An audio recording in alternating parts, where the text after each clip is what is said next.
தமிழக அரசியல் களம் எப்போதும் ஏதேனும் ஒரு பரபரப்பு புள்ளியை நோக்கியே நகர்ந்து கொண்டிருக்கும் நிலையில் தற்போது கிளம்பியிருக்கும் புதிய புயல் ஆளும் தரப்பை நிலைகுலையச் செய்திருக்கிறது. தமிழகம் முழுவதும் உள்ள நீதிமன்றங்களில் அரசு வழக்கறிஞர்களை நியமிப்பதில் 5 லட்சம் ரூபாய் முதல் 30 லட்சம் ரூபாய் வரை அமைச்சர்கள் லஞ்சம் பெறுவதாக எழுந்துள்ள அதிரடி புகார் கோட்டை வட்டாரத்தில் பெரும் அதிர்வலைகளை உருவாக்கியுள்ளது. தமிழக அரசு கடந்த ஜூன் 5ஆம் தேதி வெளியிட்ட அரசு வழக்கறிஞர்கள் நியமனம் தொடர்பான அறிவிப்பாணைதான் இந்த மொத்த விவகாரத்திற்கும் பிள்ளையார் சுழி போட்டிருக்கிறது.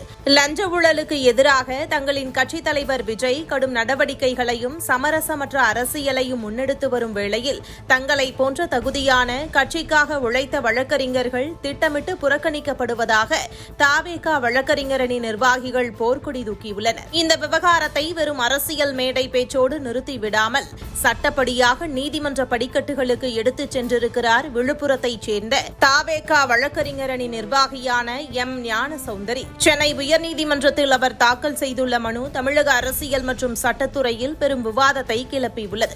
தகுதி வாய்ந்த நபர்களை தேர்வு செய்யாமல் பணபலத்திற்கும் பரிந்துரைகளுக்கும் மட்டுமே முன்னுரிமை வழங்கப்படுவதாகவும் இந்த நியமன முறைகேடுகள் குறித்து விரிவான விசாரணை நடத்தி சம்பந்தப்பட்ட நபர்கள் மீது கடும் நடவடிக்கை எடுக்க வேண்டும் என்றும் அவர் தனது மனுவில் மிக தெளிவாக குறிப்பிட்டிருக்கிறார்.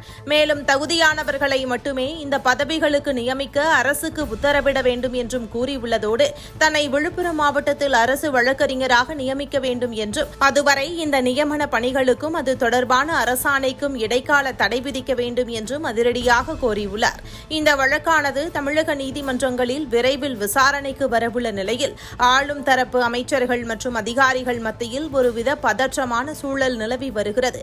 ஏனெனில் ஒரு கட்சியின் தலைவர் ஊழலுக்கு எதிராக பேசும் அதே வேளையில் அவரது கட்சியைச் சேர்ந்த பெண் வழக்கறிஞர் ஒருவர் ஆதாரங்களுடன் நீதிமன்றத்தை நாடியிருப்பது இந்த விவகாரத்தை அடுத்த கட்டத்திற்கு எடுத்து சென்றுள்ளது.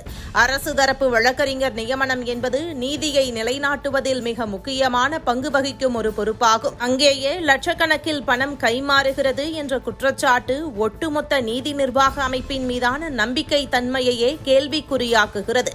நீதிமன்ற விசாரணை தொடங்கும் போது இந்த லஞ்ச புகாரில் எந்தெந்த அமைச்சர்களின் பெயர்கள் வெளியாகும், யாருக்கெல்லாம் நெருக்கடி முற்றி பதவிகள் பறிபோகும் என்ற எதிர்பார்ப்பு தமிழகம் முழுவதும் உள்ள அரசியல் விமர்சகர்கள் மற்றும் பொதுமக்கள் மத்தியில் பரபரப்பை கிளப்பியுள்ளது.